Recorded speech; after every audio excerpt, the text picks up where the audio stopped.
दिनांक 25/7/2026 को विंदायका में स्थित श्री होटल सिवाड़ मोड़ पर अपने को सूचना मिली थी एक मृत व्यक्ति की जो डेड बॉडी है वो होटल के कमरे में पड़ी हुई है और डेड बॉडी संदिग्ध अवस्था में है।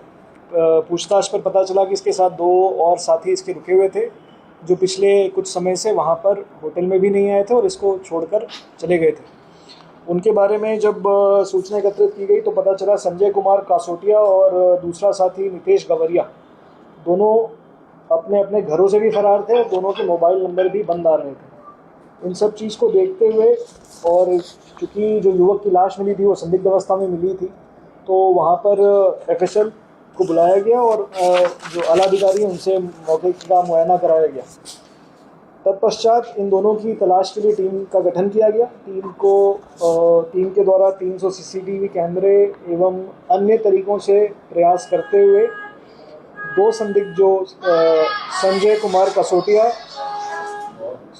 कसोटिया पुत्र श्री मुकेश कुमार कसोटिया और दूसरा नितेश गवरिया पुत्र श्री राधेश्याम गवरिया, उन दोनों को गिरफ्तार किया गया है। उन दोनों ने अपना जो गुनाह है वो कबूल किया है।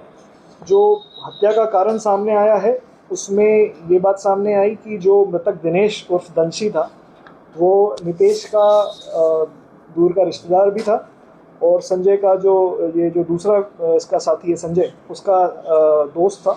इन लोगों ने एक कमरा लिया था। ये दिनेश को कुछ लोन की आवश्यकता थी। लोन की आवश्यकता होने पर उसने अपने साथी से संजय से इसकी मुलाकात करवाई। मुलाकात के दौरान जब इन्होंने वहाँ पर शराब और इस तरह की अन्य चीज़ों का सेवन किया, सेवन के दौरान इनकी इस चीज़ को लेकर लड़ाई हो गई कि इसके पैसे कौन भरेगा और कितनी देर तक अपने को ये पार्टी करनी है। इस सब चीज़ों को लेकर इनके बीच में एक कहासुनी हो गई। कहासुनी के दौरान आपस में ये थोड़ा सा इनके बीच गुत्थम गुत्था भी हुआ और उसके बाद जो दिनेश है उसकी इन दोनों ने मिलकर वहाँ पे उसके जो स्टोल था, जो गले का गमछा कह सकते हैं, स्टोल कह सकते हैं, उससे उसका गर्दन दबा के उसकी हत्या कर दी। इस पूरे घटनाक्रम को खोलने में जिनकी मुख्य भूमिका रही है वो है SHO विंदायका अनिल कुमार जैमिनी और सूचना अधिकारी श्रीराम कांस्टेबल, और इन दोनों और इनके टीम के प्रयास से इस घटना को हमने 24 घंटे के अंदर खोलकर इन 2 मुलजिमों को अरेस्ट किया है।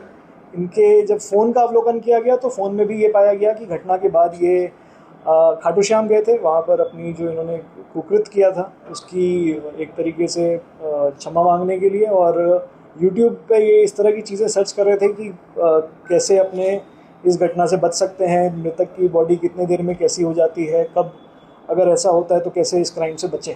तो इस तरह की सर्चेज इनके फ़ोन में भी मिले हैं जो इस बात की ओर इंगित करते हैं कि इन्होंने घटना करने के बाद भी अपने आप को बचाने के लिए खूब प्रयास किए थे। वजह में तो यही अभी सामने आया है कि इनकी किसी बात को लेकर कहासुनी हो गई और कहासुनी के दौरान ये कहासुनी बढ़ गई और इसके दौरान जो है उन्होंने उसका गला घोट